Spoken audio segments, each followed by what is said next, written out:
महाराष्ट्र की राजनीति में जब भी कोई हलचल होती है तो चर्चा का केंद्र अक्सर ठाकरे परिवार ही बनता है। शिवसेना संस्थापक बालासाहेब ठाकरे की विरासत को आगे बढ़ाने वाले उनके बेटे उद्धव ठाकरे और भतीजे राज ठाकरे एक बार फिर सुर्खियों में हैं। बुधवार 10 सितंबर को उद्धव ठाकरे अपने चचेरे भाई राज ठाकरे से उनके घर शिवतीर्थ मिलने पहुंचे। इस मुलाकात ने न सिर्फ सियासी हलकों में हलचल बढ़ाई बल्कि आने वाले बीएमसी चुनाव को लेकर अटकलों को भी हवा दे दी है। दर्शकों, बता दें कि उद्धव ठाकरे के साथ उनके विश्वास पात्र संजय राउत और अनिल परब भी मौजूद थे। सूत्रों के माने तो दोनों नेताओं के बीच करीब 2 घंटे तक बातचीत चली और तय हुआ कि दशहरे की रैली के दौरान तस्वीर साफ होगी कि क्या दोनों भाई मिलकर बीएमसी चुनाव मैदान में उतरेंगे या फिर अलग अलग राह चुनेंगे। बता दें कि बालासाहेब ठाकरे के दौरे से ही शिवसेना की पहचान दशहरे रैली से जुड़ी हुई है। हर साल दादर के शिवाजी पार्क में बालासाहेब ठाकरे विशाल जनसभा को संबोधित करते थे। अब जब शिवसेना 2 हिस्सों में बढ़ चुकी है तो एकनाथ शिंदे की टीम आजाद मैदान में और उद्धव ठाकरे शिवाजी पार्क में अपनी ताकत दिखाते हैं। ऐसे में इस साल की रैली पर सबकी निगाहें इसलिए भी होंगी क्योंकि यहाँ से ठाकरे ब्रदर्स के रिश्ते और गठबंधन को लेकर बड़ा संकेत मिलने की उम्मीद है। बता दें कि पिछले 2 हफ्तों में यह दूसरी बार है जब उद्धव ठाकरे और राज ठाकरे आमने सामने बैठे। इससे पहले गणेशोत्सव के मौके पर उद्धव राज के घर पहुंचे थे, तो वही इससे पहले जुलाई 2025 को दोनों नेताओं ने सालों बाद एक साथ मंच साझा किया था। उसी वक्त से यह कयास लगाए जाने लगे थे कि शिवसेना यूबीटी और महाराष्ट्र नवनिर्माण सेना में नजदीकियां बढ़ रही है। इतना ही नहीं, जुलाई के अंत में राज ठाकरे उद्धव के घर भी गए थे और उन्हें जन्मदिन की बधाई दी थी। ऐसे में यह मुलाकातें बताती है कि रिश्तों की बर्फ पिघल रही है, मगर राजनीतिक गठबंधन को लेकर अभी भी स्थिति स्पष्ट नहीं है। ऐसे में दर्शकों, दिलचस्प बात यह है कि हाल ही में कांग्रेस नेताओं ने भी उद्धव ठाकरे से मुलाकात की थी। उन्होंने साफ शब्दों में पूछा कि क्या राज ठाकरे के साथ हाथ मिलाने की तैयारी है। यानी यह मुद्दा ठाकरे परिवार तक सीमित नहीं रहा बल्कि महाराष्ट्र की पूरी विपक्षी राजनीति के लिए अहम हो चुका है। तो वही दर्शकों, हाल ही में दोनों भाई गठबंधन पर विचार करने से पहले हार का सामना कर चुके हैं। पिछले महीने बेस्ट कर्मचारी सहकारी क्रेडिट सोसाइटी लिमिटेड के चुनाव में उद्धव और राज ठाकरे की पार्टियां ने साथ मिलकर 21 सीटों पर उम्मीदवार उतारे थे, लेकिन हैरानी की बात यह रही कि सभी सीटों पर हार मिली। ऐसे में इस नतीजे ने दोनों दलों को सोचने पर मजबूर कर दिया कि क्या केवल ठाकरे नाम भर से वोट मिल जाएंगे या फिर जनता अब नए समीकरण चाहती है। तो वही दर्शकों, महाराष्ट्र में जल्द ही नगर निकाय चुनाव होने वाले हैं और इनमें सबसे अहम है बृहन्मुंबई महानगर पालिका यानी बीएमसी का चुनाव। बीएमसी देश का सबसे अमीर नगर निकाय चुनाव है और लंबे समय तक शिवसेना की पकड़ यहाँ मजबूत रही है। उद्धव ठाकरे के लिए बीएमसी की कुर्सी प्रतिष्ठा का सवाल है। वे किसी भी कीमत पर इसे हाथ से जाने नहीं देना चाहते। वही राज ठाकरे की पार्टी के लिए यह मौका खुद को दोबारा स्थापित करने के लिए अगर दोनों भाई मिलकर चुनाव लड़ते हैं तो न सिर्फ बीजेपी और शिंदे गुट के लिए मुश्किलें बढ़ सकती है बल्कि मुंबई की राजनीति में ठाकरे परिवार का दबदबा फिर से साबित हो सकता है। मगर दर्शकों, अगर गठबंधन नहीं हुआ तो विपक्षी वोटों के बंटने से फायदा सीधे बीजेपी को मिल सकता है। ऐसे में सवाल यही है कि दशहरे की रैली में ठाकरे ब्रदर्स क्या संकेत देंगे। क्या दशकों की दूरियां खत्म होंगी और शिवसेना मन से एक मंच पर आएंगे या फिर ये मुलाकातें सिर्फ औपचारिकता साबित होंगी। राजनीति के जानकार मानते हैं कि ठाकरे भाइयों के बीच गठबंधन आसान नहीं होगा क्योंकि दोनों के समर्थकों और कार्यकर्ताओं के बीच प्रतिस्पर्धा गहरी है। लेकिन अगर यह संभव हो गया तो महाराष्ट्र की राजनीति में बड़ा बदलाव देखने को मिल सकता है। ऐसे में ठाकरे ब्रदर्स की हर मुलाकात सिर्फ पारिवारिक मेल मिलाप नहीं बल्कि सियासी संदेश भी देती है। 2 हफ्तों में 2 मुलाकातें और दशहरे से ठीक पहले बातचीत होना इस बात का इशारा है कि कोई न कोई बड़ा फैसला पक्का पक रहा है। अब सबकी नजर 24 अक्टूबर की दशहरा रैली पर टिकी है, जहां से आने वाले महीनों की राजनीति की दिशा तय हो सकती है। तो दर्शकों, फिलहाल इस खबर में इतना ही। देश और दुनिया की और बाकी खबरें देखने के लिए जुड़े रहिए हमारे चैनल MDR न्यूज के साथ। धन्यवाद। महाराष्ट्र की राजनीति में एक बार फिर बयानों की आंधी उठ खड़ी हुई है। शिवसेना उद्धव बालासाहेब ठाकरे गुट के राज्यसभा सांसद संजय राउत ने ऐसा बयान दे दिया है जिसे लेकर सियासी पारा चढ़ गया है। राउत ने कहा है कि महाराष्ट्र और भारत में भी नेपाल जैसी स्थिति देखने को मिल सकती है। उनके इस बयान पर शिंदे गुट आग बबूला हो गया और उन्होंने पुलिस में शिकायत दर्ज कराई है। दर्शकों, बता दें कि राउत का कहना है कि असल में यह शिकायत उनकी आवाज़ दबाने की कोशिश है। उन्होंने पलटवार करते हुए कहा, सच बोलने से ये लोग डर गए हैं। भ्रष्टाचार से जो ताकत मिलती है वह टिकाऊ नहीं होती। नेपाल की क्रांति ने रास्ता दिखाया है और लोगों को समझा दिया है कि जनशक्ति ही सबसे बड़ी ताकत है। संजय राउत ने अपने एक्स पोस्ट का समापन जय हिंद, जय महाराष्ट्र, भारत माता की जय के नारे के साथ किया। लेकिन यह विवाद यही नहीं रुका। इससे पहले शिवसेना नेता संजय निरुपम भी राउत के खिलाफ खुलकर सामने आए। संजय निरुपम ने वर्सोवा पुलिस को पत्र लिखकर मांग की कि राउत पर कार्रवाई होनी चाहिए। उनके मुताबिक संजय राउत के बयान में देश विरोधी भाव झलकता है और इस तरह की बातें समाज में अस्थिरता फैला सकती है।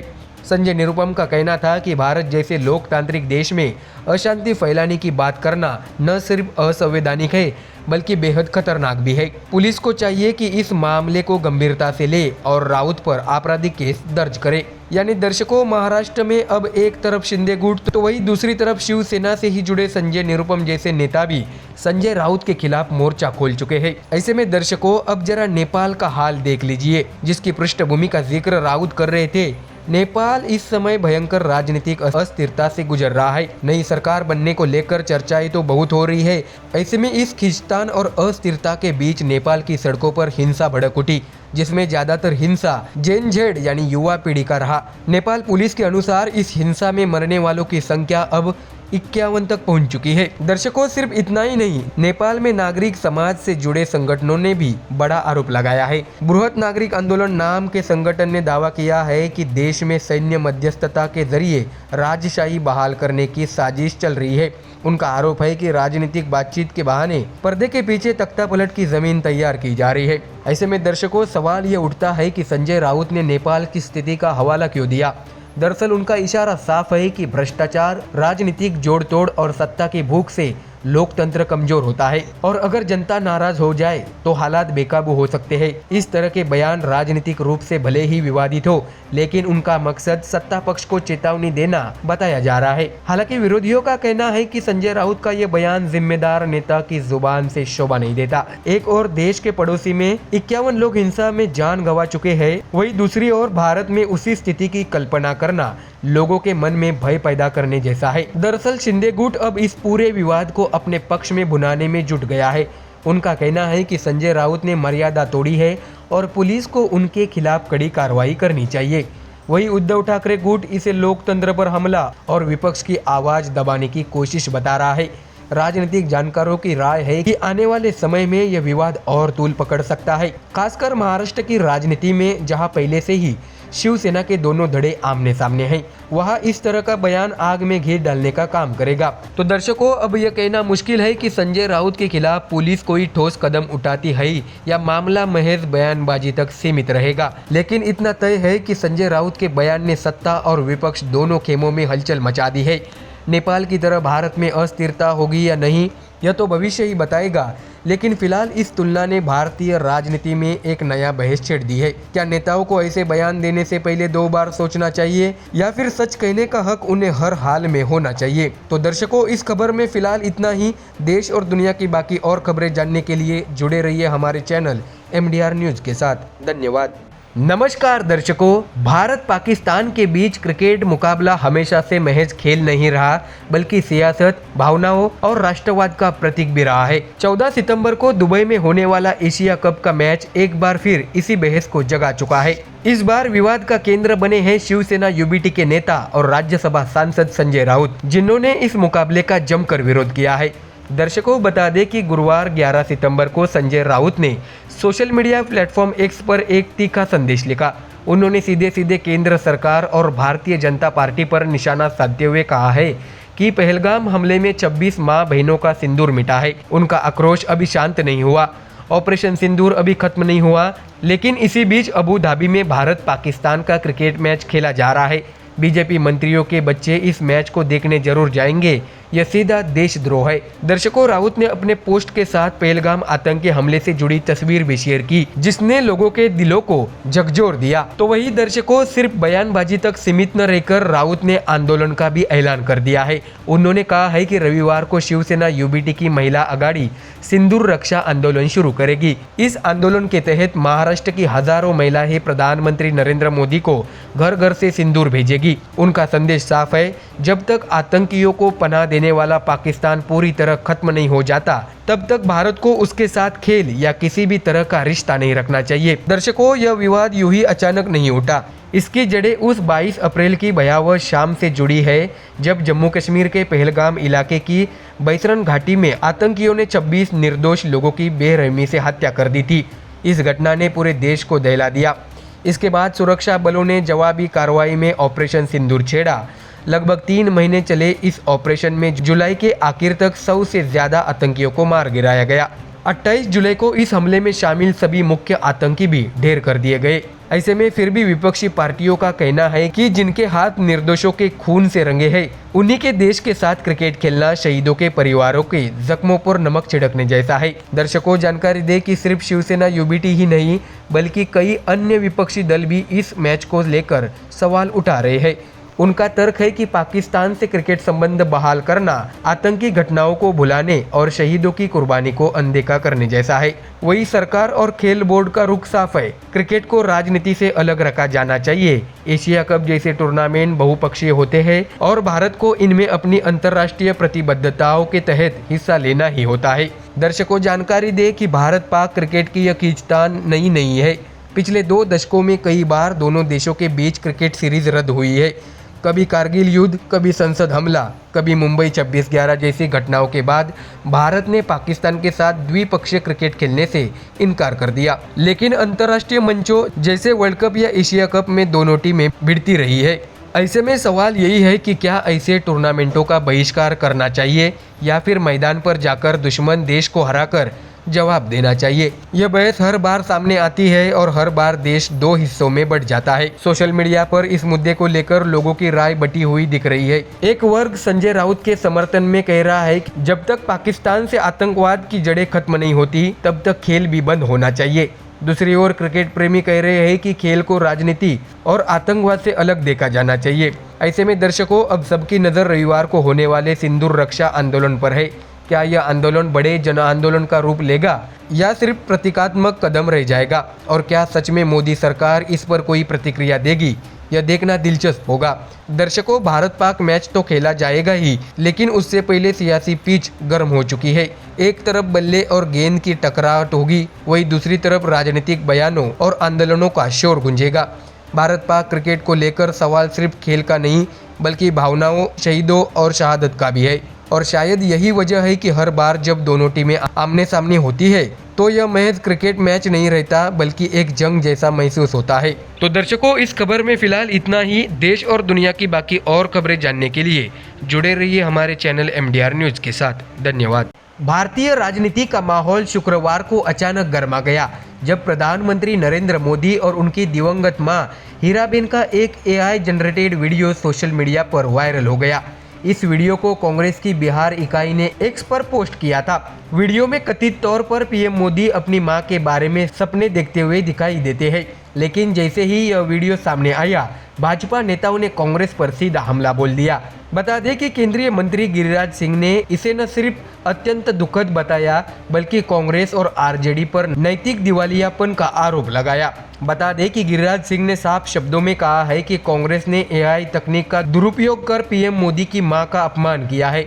उन्होंने आरोप लगाया कि कांग्रेस और आरजेडी के लोग राजनीतिक नफरत में इतने अंधे हो चुके हैं कि अब दिवंगत माता पिता की भावनाओं को भी राजनीति में घसीटने लगे हैं। उन्होंने मीडिया से बात करते हुए चुनौती दी कि अगर कांग्रेस इतनी हिम्मत रखती है तो नेहरू और माउंटबेटन पर भी AI वीडियो बनाकर दिखाइए, क्या वे कर पाएंगे? यही नहीं, गिरिराज सिंह ने सोशल मीडिया पर भी कांग्रेस पर हमला तेज किया। उन्होंने लिखा कि इतिहास गवाह है, जवाहरलाल नेहरू अपने व्यक्तिगत रिश्तों में उलझकर कई बार राष्ट्रीय हितों से समझौता करते रहे। उन्होंने आरोप लगाया कि सत्ता के निर्णायक क्षणों में नेहरू ने देश हित से ज्यादा एडविना माउंटबेटन की मोह माया को तवज्जो दी। गिरिराज सिंह ने अपनी पोस्ट में लिखा कि नेहरू के निजी रिश्तों ने बार बार भारत की अस्मिता और भविष्य को दांव पर लगाया। जब देश को मजबूत नेतृत्व की दरकार थी तब नेहरू ने निजी मोह में बंधकर सरेंडर की राह पकड़ी। दर्शकों, यह बयान आते ही सोशल मीडिया पर बहस छिड़ गई है। भाजपा समर्थक कांग्रेस पर परिवारवाद और गिरती राजनीतिक मर्यादा के आरोप लगाने लगे। वही कांग्रेस खेमे में इस पर खामोशी छा गई। सिर्फ गिरिराज सिंह ही नहीं बल्कि केंद्रीय मंत्री पीयूष गोयल ने भी कांग्रेस को आड़े हाथों लिया। उन्होंने कहा कि जनता बार बार कांग्रेस को नकार रही है और निराशा में डूबी यह पार्टी अब हर दिन नीचता की नई मिसाल पेश कर रही है। पीयूष गोयल ने एक्स पर लिखा है कि हताशा और विकृत मानसिकता से ग्रसित कांग्रेस अब एआई तकनीक का इस्तेमाल कर भी राजनीति में गिरावट ला रही है। यह साफ है कि कांग्रेस के पास जनता से जुड़ने के लिए कोई सकारात्मक मुद्दा नहीं बचा। दर्शकों, बता दें कि कांग्रेस की बिहार इकाई ने जो वीडियो पोस्ट किया था उसमें प्रधानमंत्री मोदी को सपनों में अपनी दिवंगत मां हीराबेन से बातचीत करते हुए दिखाया गया है। वीडियो में भावनात्मक पृष्ठभूमि का इस्तेमाल कर पीएम मोदी की राजनीति पर कटाक्ष किया गया था। ऐसे में कांग्रेस का मकसद शायद व्यंग करना था, लेकिन भाजपा ने इसे घिनौना राजनीतिक हमला करार दिया। भाजपा नेताओं का कहना है कि इस तरह की हरकतें न केवल असंवेदनशील है बल्कि भारतीय परंपराओं और संस्कारों का भी अपमान करती है। ऐसे में यह विवाद भारतीय राजनीति में एक नया मोड़ भी दिखता है। अब सिर्फ भाषण, नारे और पोस्टर की राजनीति नहीं बल्कि एआई और डिजिटल मैनिपुलेशन भी चुनावी हथियार बनने लगे। सवाल यही है कि अगर एआई का इस्तेमाल इस तरह भावनाओं को भड़काने के लिए होगा तो राजनीति और समाज किस दिशा में जाएंगे। बता दें कि कांग्रेस पर आरोप है कि वह जनता का ध्यान असल मुद्दों से भटकाने के लिए इस तरह की डिजिटल नौटंकी कर रही है। वही कांग्रेस समर्थकों का कहना है कि यह सिर्फ राजनीतिक व्यंग था। तो दर्शकों, ऐसे में भाजपा ने साफ कर दिया है कि कांग्रेस के इस कदम को वह सीधे परिवार और व्यक्तिगत जीवन पर हमला मानती है। यही कारण है कि गिरिराज सिंह और पीयूष गोयल जैसे बड़े नेता मैदान में उतरकर कांग्रेस को कटघरे में खड़ा कर रहे हैं। विशेषज्ञों का मानना है कि भाजपा इस विवाद को आगे भी कांग्रेस के खिलाफ इस्तेमाल कर सकती है, खासकर बिहार में जहां कांग्रेस आरजेडी गठबंधन भाजपा के लिए चुनौती पेश करता है। इस मुद्दे को चुनावी भाषण में बार बार दोहराया जा सकता है। ऐसे में दर्शकों, प्रधानमंत्री मोदी और उनकी दिवंगत मां का एआई वीडियो कांग्रेस की ओर से सोशल मीडिया पर साझा करना एक बड़ा राजनीतिक तूफान खड़ा कर गया है।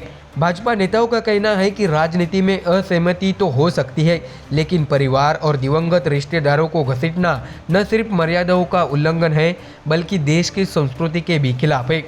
ऐसे में दर्शकों, अब देखना होगा कि कांग्रेस इस विवाद पर सफाई देती है या चुप्पी साधे रहती है। लेकिन इतना तय है कि यह एआई वीडियो आने वाले दिनों में राजनीति का नया हथियार और विवाद का बड़ा मुद्दा बनने वाला है। तो दर्शकों, इस न्यूज़ में फिलहाल इतना ही। देश और दुनिया की और बाकी खबरें देखने के लिए जुड़े रहिए हमारे चैनल MDR न्यूज़ के साथ। धन्यवाद।